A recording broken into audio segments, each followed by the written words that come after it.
ball deep out to right center field, way back there.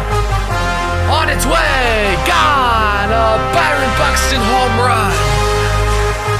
Everybody, welcome to Inside the Zone with Matteo. It starts now.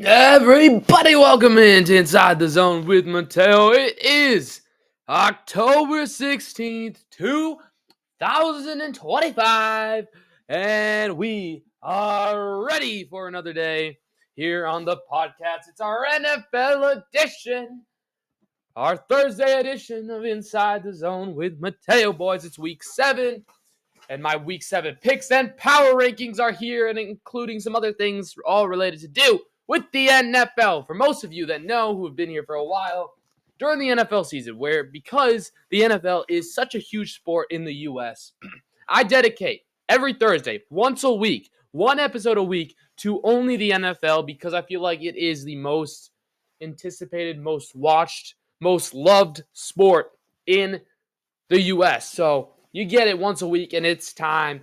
Here we go, October 16th. We are almost halfway through the season.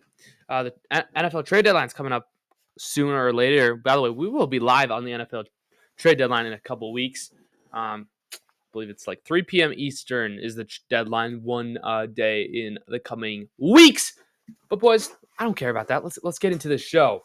A little roadmap for y'all too. I feel like it should be known. And we go to Matteo's show, batting order, presented by To Be Determined. If you would like to sponsor this segment, let me know in the comments. Let me know you could email me. You could DM me on X, because now we have X open. I try to use X a little bit. Not too much, because I don't want to get sucked into that. But anyway, that is something you could, if you want to sponsor this segment, DM me on X. Or yeah, you could just use the feedback poll that is in my description of the YouTube channel. It's a Google form poll, and you could just kind of, say, hey, I'm interested. And, we'll try to get you up on the slides. And, I think it could work out. And maybe eventually once I get more subscribers, I could start paying you a little bit. But I don't care. We're kind of having fun with this day. It is, as I said, October 16th, 2025. When I'm recording this, obviously, you could be watching this another day. But, hey, I just like to say this is when I'm recording it. So these are when my predictions, when my takes are accurate, just so y'all can hold me to that standard. Like, if I say, oh, the Chiefs are going to win the Super Bowl this year, right? We say, oh, it came back on October 16th, not November 27th. And it was like, after the Chiefs are like 5-12, right?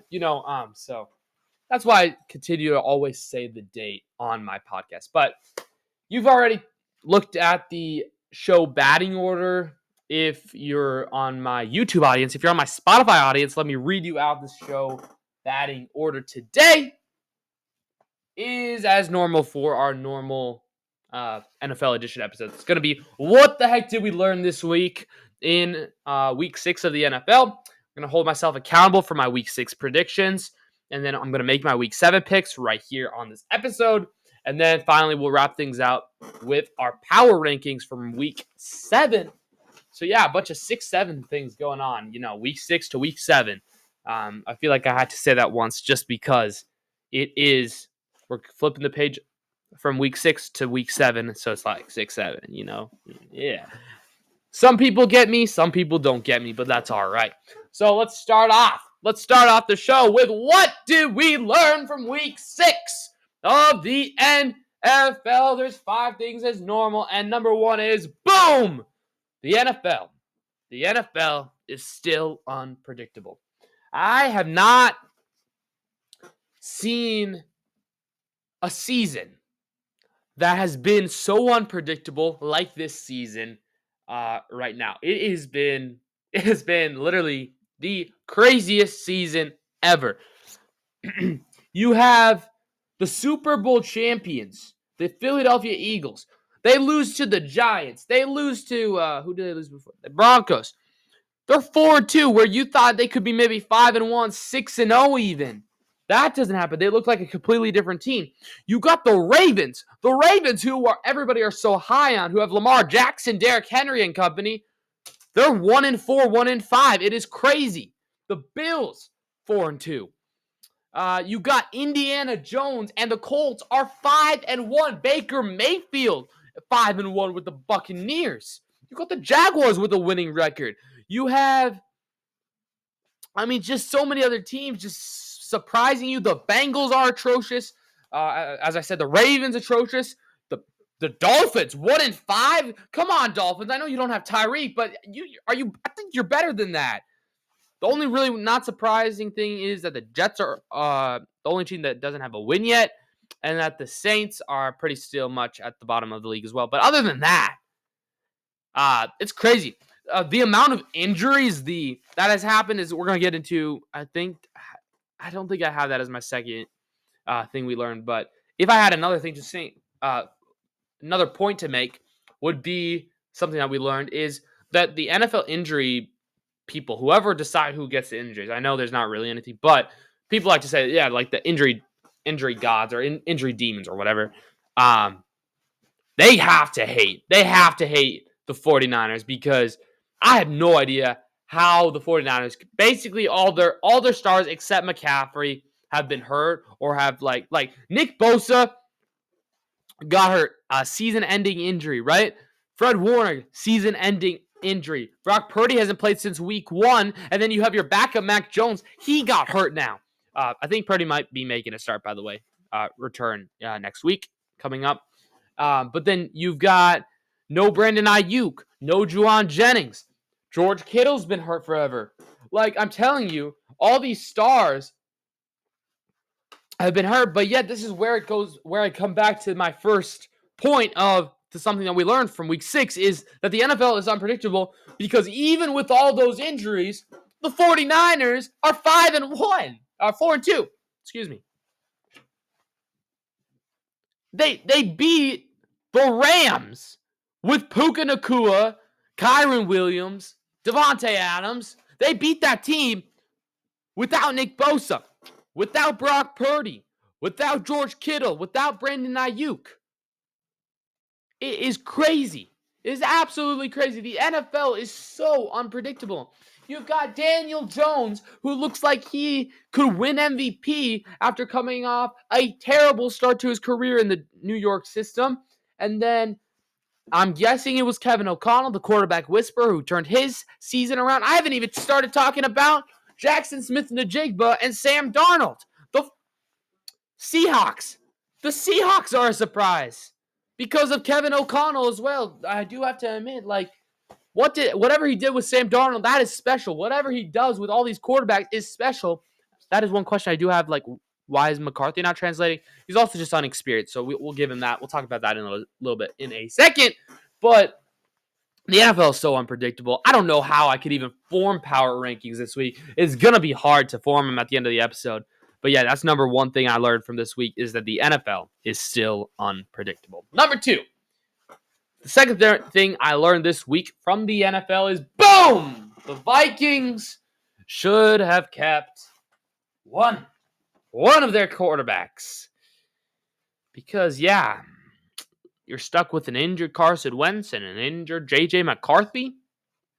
Or you're having Sam Darnold balling out in Seattle. You're having Daniel Jones balling out in Indianapolis. Both of them you could have had.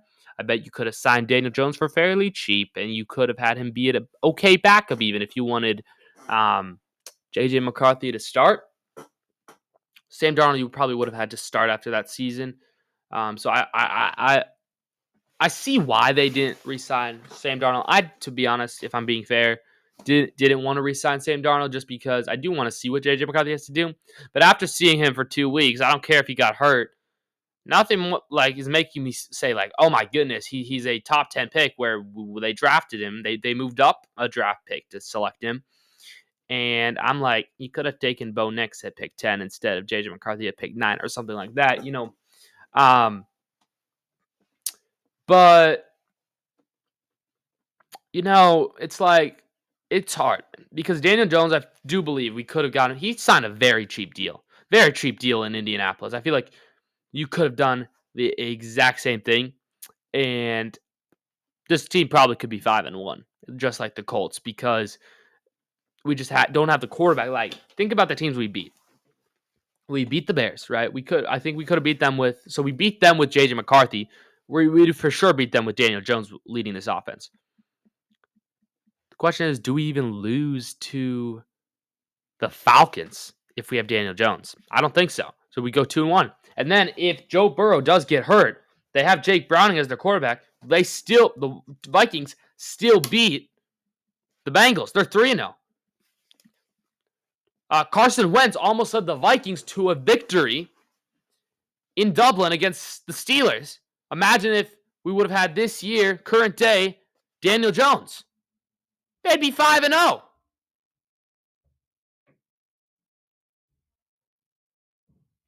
And then 4-0. My bad. 5-0, yeah, because you beat the Browns with Carson Wentz, and then you go to this bye week. You're 3-2 instead of 5-0. Man. Sorry, I forgot what I was gonna say. And then this upcoming game against the Eagles. The Eagles look not like a Super Bowl contender. Am I saying the Vikings are going to beat them on Sunday? No. Am I saying if the Vikings had Daniel Jones as their quarterback, could we think about them beating? I think so. The Chargers are unpredictable. I think this team could have been 7-0. Shoot, I just broke my pen. Darn it. Then the Ravens. The Ravens are awful. 8-0. You're looking at a potentially 8-0, 7-1 team if we have Daniel Jones instead of a 3-2 team right now. Something to ponder. And that's something I thought I learned from week 6 of the NFL. The third thing I learned this week from the NFL is this. Boom! The Eagles look like a different team. I already touched on it just a little bit. But yeah, the Eagles do not look like the team that won the Lombardi Trophy over the Kansas City Chiefs in February. They did for like the first 2 weeks, but something's just not clicking. I don't know what it is. I'm going to get to watch them a little bit more as I watch the Vikings. So maybe I'll have a little more answers for you next week. Maybe I'll expand on my opinion. Like, if the Eagles even slightly almost lose to the Vikings, I think you're in trouble. Excuse me. The Eagles, in order to have more respect from me, is they have to blow out the Vikings. And I do not think that's going to happen. I think the Eagles are going to win by somewhat 10 to 12 points. Why I say that's not going to be a blowout is I want the Eagles, I'm not an Eagles fan, but I'm saying as probably somebody, if they weren't playing my team, if they were playing a team like the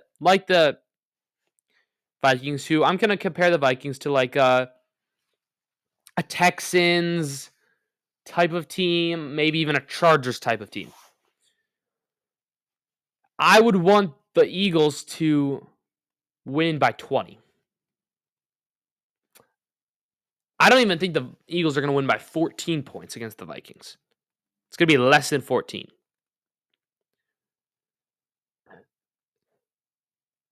So that's where I'm at the Eagles' point of view. I think you need to prove that, like, the Vikings defense, yeah, I know it's not good, but it's good on paper. Vikings O-line is injured. Use that defense to say, okay, look at this team, right? And people aren't going to disrespect the Vikings. They know the Vikings are okay. If you have Carson Wentz, I want the Eagles to take advantage. And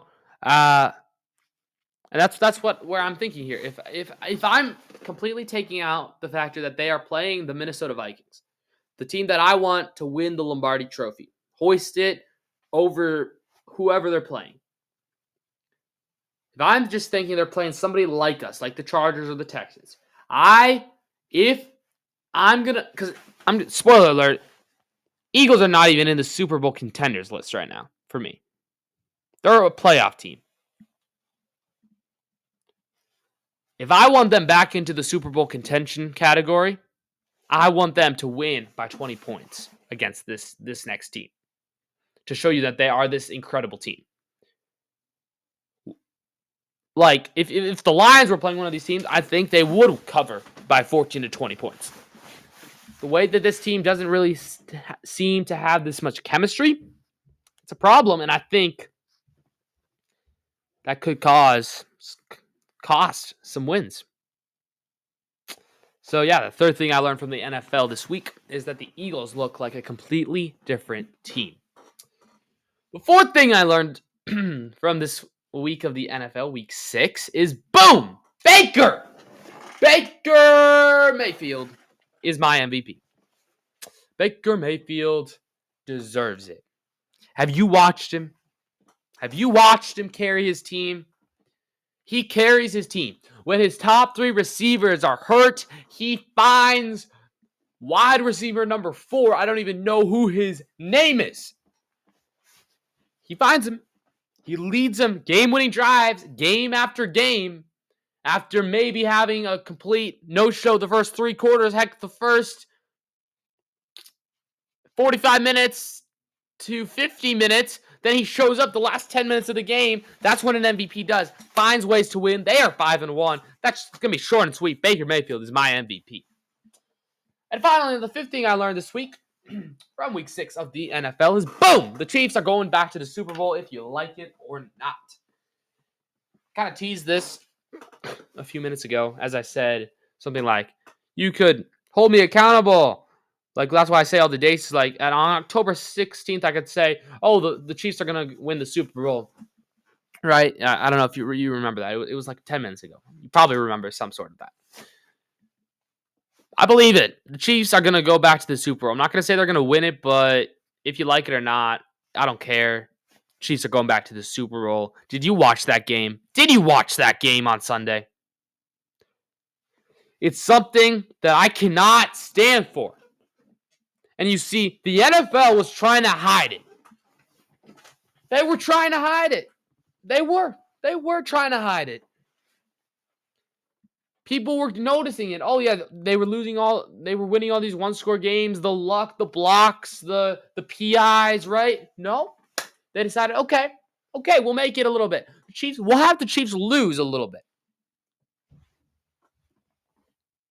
But it's the stupidest script ever. If you lose to the bad teams, but you beat the good teams, you're going to have to beat a good team to win the Super Bowl. The same logic is coming into play. The Kansas City Chiefs, literally, I kid you not, are paying the refs. You know, it's just annoying, bro. It's annoying that, like, the Lions had a touchdown, okay? Sorry. This edited probably really weird. The Lions had a touchdown.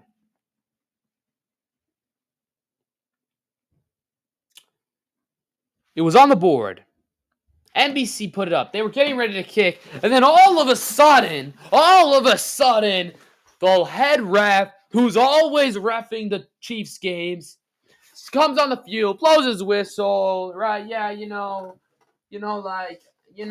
blows his whistle like. Sorry, I had to. We gotta stop. We gotta hold on, because after further discussion, even though they were getting ready to kick the field goal, it's a touchdown. Everybody's shouting like, "Good, yes, let's go!" at the TV. It's like, Chiefs are gonna lose. Let's go, right? And because that's what you do in the first quarter of an NFL game. And then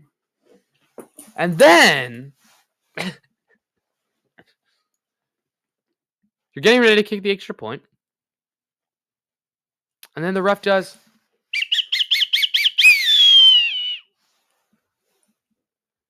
After further discussion with my fellow refs, we decided that the quarterback had never stopped moving, so therefore it's an illegal play, and you got to back it up 5 yards, and then it's 4th down. Obviously, he sounded more professional, but that's what happened. So then the Lions had to kick a field goal, and then instead of 7-0, it was 3-0. It was a genius trick play. It's amazing that they converted on it. But the refs are on the Chiefs' side, and this is what I'm trying to say. It is rigged. The Chiefs, people thought that, so the NFL, right, they were just trying to get y'all to think that, okay, maybe they're going to stop helping the Chiefs win. They're 0-2, right? Then they win, then they beat the Ravens, and we're like, oh, darn it. Then they lose to the Jaguars, and we're all like, hallelujah, amen, brother. And then something like this happens, where it just says, it just seems like it seems like Chiefs are going back to the Super Bowl is written all over this. Now, it could be wrong. I hope I'm wrong. But all I'm saying is that final thing that I learned from week 6 of the NFL is that the Chiefs are going back to the Super Bowl, whether you like it or not. Well, that's all the time we got for this segment. Our 5 things we learned from week 6 of the NFL. But to recap, 5 things I learned from week 6 of the NFL goes as follows. The NFL is still unpredictable. The Vikings should have kept one of their quarterbacks. The Eagles look like a completely different team. Baker Mayfield is the MVP of the league. And the Chiefs are going back to the Super Bowl, whether you like it or not. Let me know if you learned any of these things for the first time because of this week, if you already kind of thought of it, or if you think they're completely wrong and you have other things you learned from week 6. Let me know in the comments below. I would love to hear what y'all think. But now it is time to go to our prediction time. It is time to predict. Yes, I added the unpredictable. As I said, the NFL is unpredictable. So, hey, we got to say it's time to predict the unpredictable. It sounds pretty fun. It sounds pretty catchy. And let's take a recap of what happened week 6 of my predictions. As you can see, you probably read it by now. But if you are on my audio audience, let me read it to you what is on the screen right now. Matteo's week 7 picks and a recap of how he did last week. So I went 9-6 last week. The teams on bye last week were the Vikings and the Texans, so there were 15 games instead of 16 games. My overall record because of this is now 49-43. If you're thinking it's how many to find the percentage, it's 53% because it's 49 out of 92 matchups. There are 15 games to predict this week as well because there are only 2 teams on the bye week, the Bills and the Ravens. So no Josh Allen, no Lamar Jackson in week 7 of the NFL. So here we go, boys. Week 7. Let's get over there.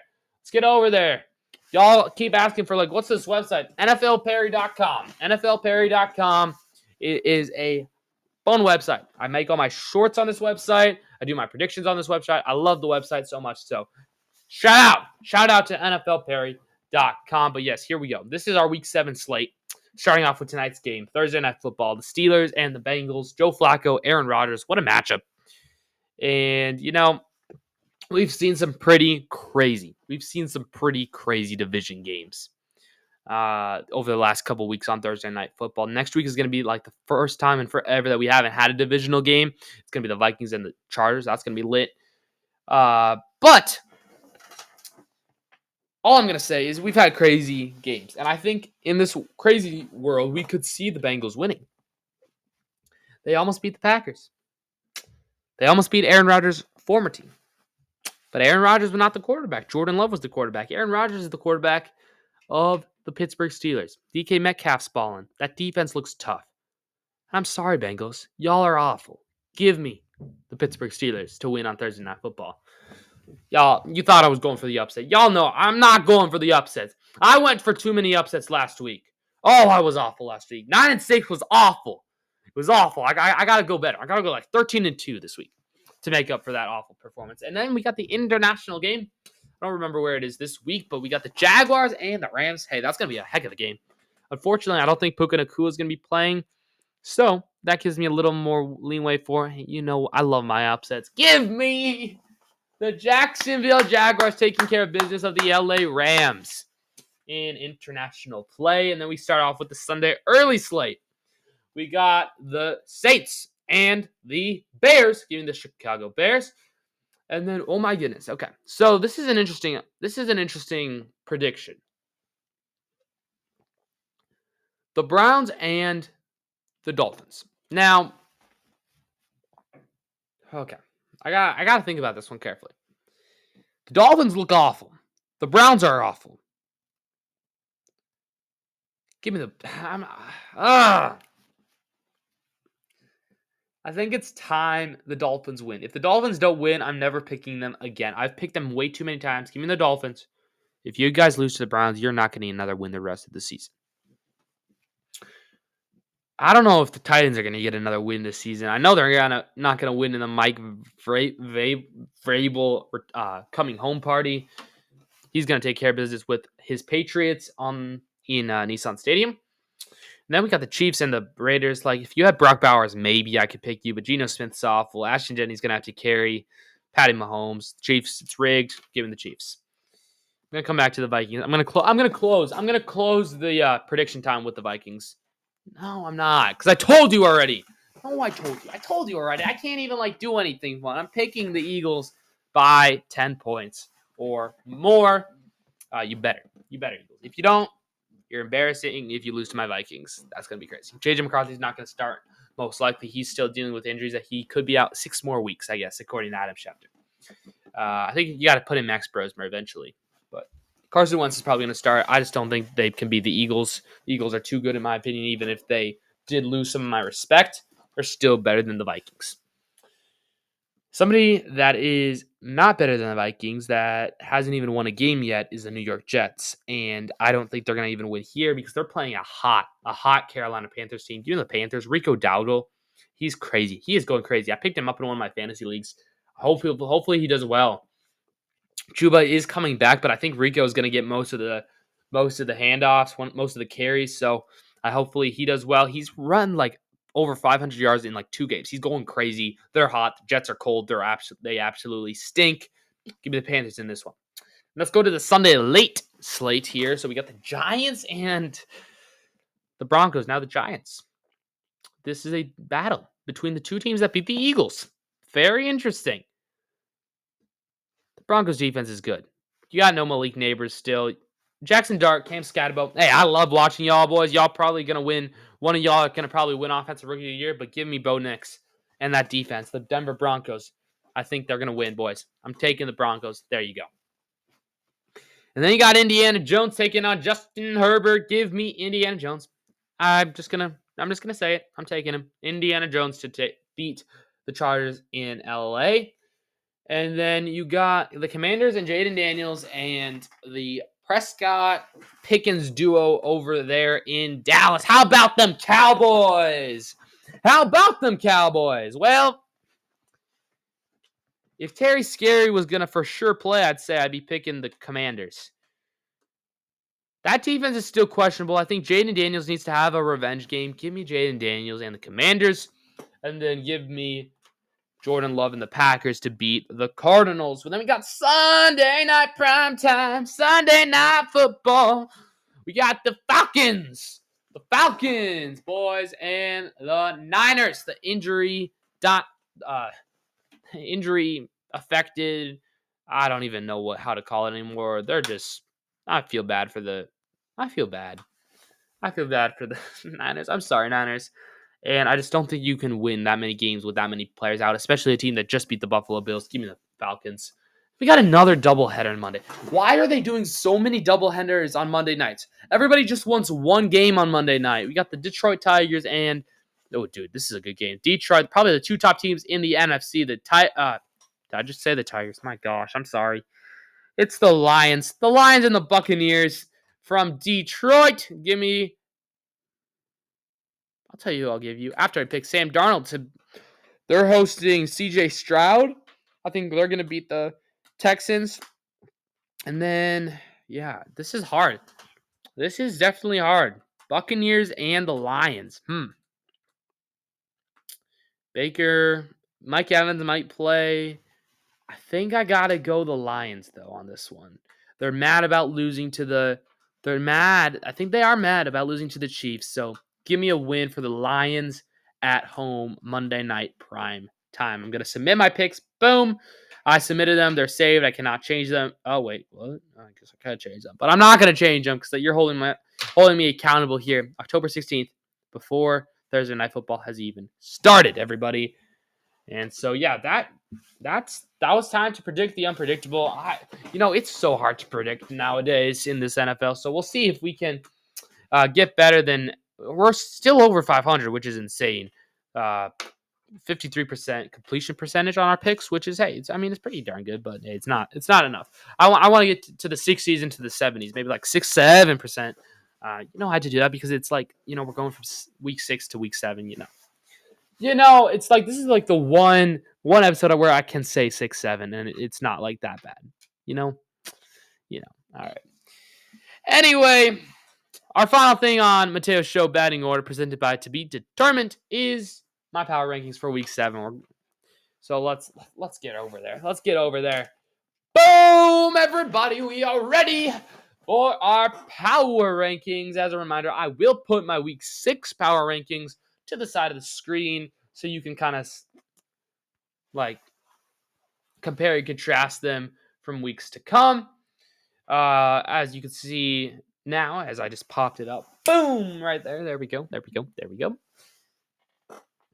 You got the Lions at number 1 last week, as the Jets were number 32 for a week ago. And let me just say, the Jets are still the worst team in football. So I'm going to keep that right there. The New York Jets, the worst team in football. The second worst team in football, it's the New Orleans Saints. The New Orleans Saints, it's kind of, you know why. Do I put the Browns, or I think I'm just going to keep this whole. This whole row is going to stay the same. Bengals, yep. Giants, they beat the. I'm going to put them at young but intriguing now after that win over the Eagles. That was a very impressive win with Scatabo and Jackson Dart. So that means they're young and intriguing. And imagine Malik Neighbors on that team. That's crazy. Those are three young bulls that I feel like could have good careers. So we're going to raise the Giants up one category just because of that insane victory. Dude, oh my goodness. Those Dolphins, I was going to do this last week. They're number 1 pick contention. Like, they're awful. They're absolutely awful. I'm sorry. Like, it's just embarrassing to watch them play. Like, nobody wants to watch them play. And yeah, I'm putting them at not young. They're not even mediocre. They're number 1 pick contention. I think the Jets are going to run away with that just because they are so bad. But yeah. The Ravens. Dude, this is why the NFL is unpredictable. I had them missing the playoff team. Last week I had them missing the playoff teams, right? Missing the playoffs, right? I did say this. I was going to just keep on moving them down once every loss. They lost last week. They put up 3 points. They're going to be mediocre at best now. They were Super Bowl favorites to start the season, and they keep on balling. The Minnesota Vikings did not play last week, so I have to keep them. I have to keep them at potential wild cards. Let me do the same thing with the Houston Texans because they both were on the bye weeks. I can't like move them down or up because they didn't play. Let's see. Who do I go for next? I'm trying to like switch up the order. Like it's the same order every time. Let's go to Indiana Jones. Indiana Jones and the Colts. They were a playoff team last week. Okay. I'm going to move them up to a Super Bowl contender. Not a Super Bowl favorite, but a Super Bowl contender. I think they could compete with the best. They're 5-1. I know they lost to the Rams, but I do think, and they were in that game. They could have easily been 6-0. I think I'm going to put them at Super Bowl contender for the first time all season long. Then we got the team they beat, the Rams. No, the team that they lost to, the Rams. They were a playoff team last week With Nakua going down, I feel like they stay a playoff team, so I'm going to keep them in that category. I think if Nakua maybe not would have gotten hurt and they would have beaten whoever they're playing this week, they're playing the Jaguars. If they lose to the Jaguars, I think they might probably be going to potential wild card. That's what I'm thinking.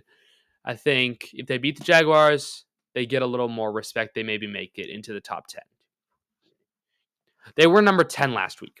So I think they're going to be just out of the top 10 this week. But I think they can easily make the top 10 again if they beat the Jaguars. Let's throw the Buccaneers in now. I'm going to put them as a Super Bowl favorite with MVP Baker Mayfield. And I think it's like you can see it. I think it's understandable why they're the best team in the NFC. Maybe the best team in the league. I think they're one or two. I think depending on how you view teams. Like I think this is going to be interesting. So the way we're doing this here is Super Bowl favorites, Super Bowl contenders, playoff teams, right? I would have the Eagles be number 2. But they're not gonna be number 2 on this because they're not gonna be a Super Bowl favorite. I think they're a playoff team. But overall, I do think they are a better team than most teams. Like they're built good. It's just they're not playing good football together. You know what I mean? So I'll put the Eagles as a playoff team. The other Super Bowl, there's going to be 2 Super Bowl favorites. Is going to be the Detroit Lions as well. So the Buccaneers and the Lions go 1-2 in my Super Bowl favorites, basically. The Bears. How about them Bears? They held on for dear life, and I do think they're not going to be just young but intriguing like last week, but they're going to be mediocre at best. Kind of like this is crazy. The Bears and the Ravens in the same tier is crazy. And it's because the Bears are the same, but it's crazier that the Ravens are so bad. Now, the 49ers injuries are just getting out of control. I had them as a playoff team last week. I'm going to have them as a potential wild card. I'll put them ahead of the Vikings and the Texans just because they were ahead of them last week. And again, they were on a bye. I can't do much about them. They have to kind of stay about the same place, about 15, 16 spot. But yeah, that's what I'm thinking here. The Raiders, they're awful. They're young.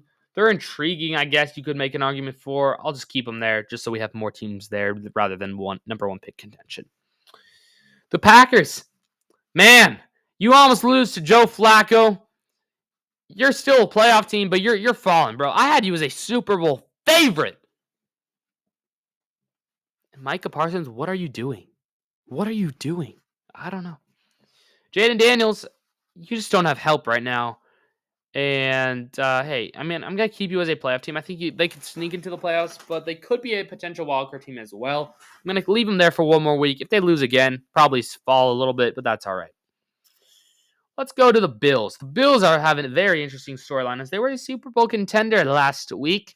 And that's not the case anymore. They're just going to be a playoff team right in the smack middle between the Rams and the Packers.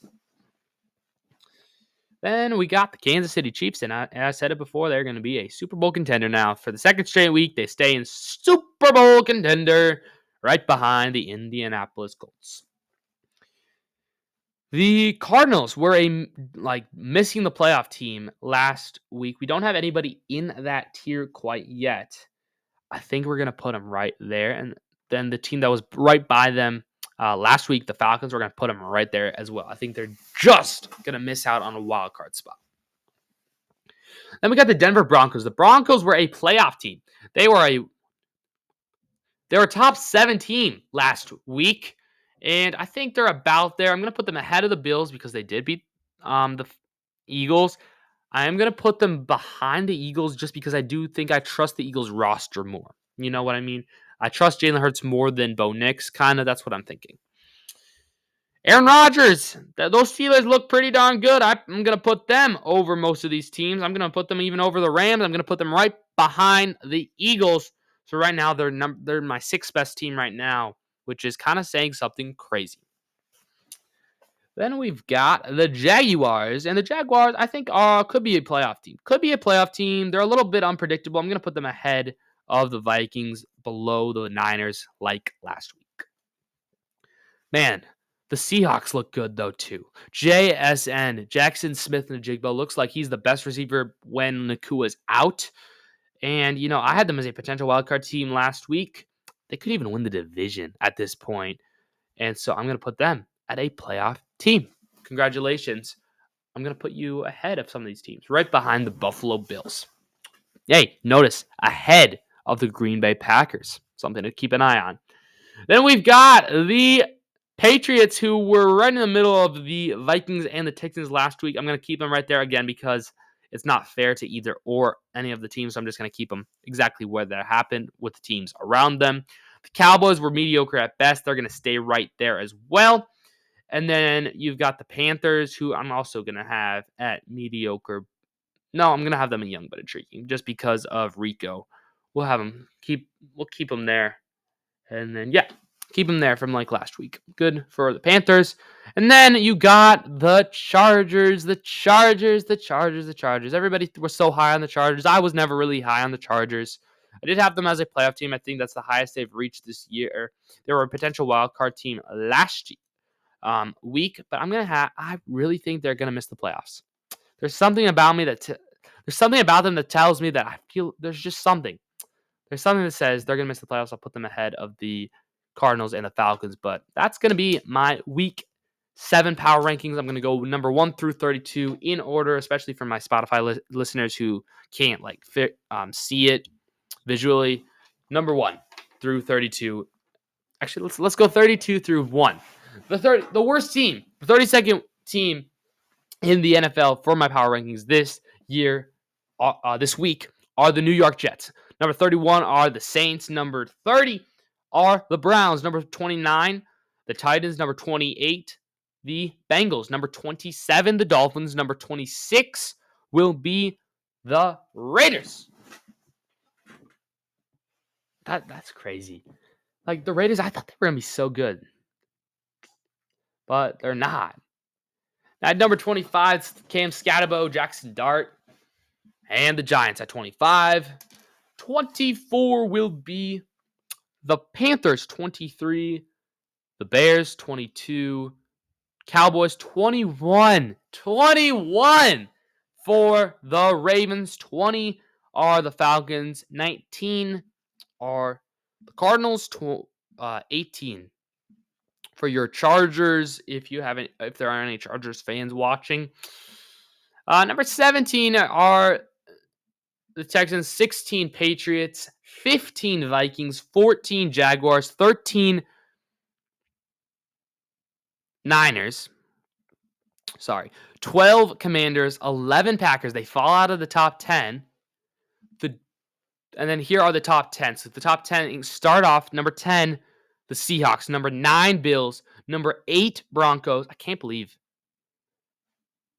the Rams are still in the top 10 at number 7. Number 6 is the Steelers. Number 5 are the Eagles. Number 4, Chiefs. Number 3, Colts. Number 2, Lions. And finally, the best team for going into week number 7 for me on my power rankings are the Tampa Bay Buccaneers. Everybody give it up for Baker Mayfield and the Buccaneers, everybody.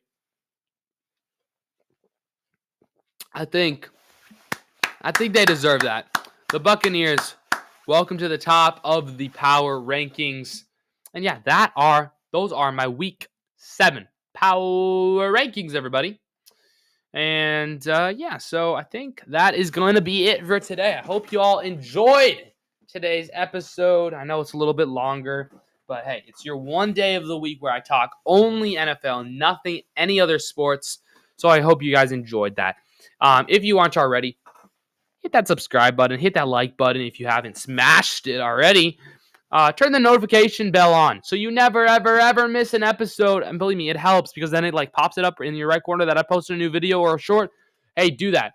Check out all my shorts, comment on them, send me video ideas, do the normal things. I hope you guys have a wonderful day. And I love starting the NFL week with y'all here on Inside the Zone with Matteo. So yeah, thank you guys for watching so much. Hit that like button, hit that subscribe button. Turn the notification bell button on. Hope you guys have a wonderful day. Don't forget to keep God first. He's the most important thing in your lives.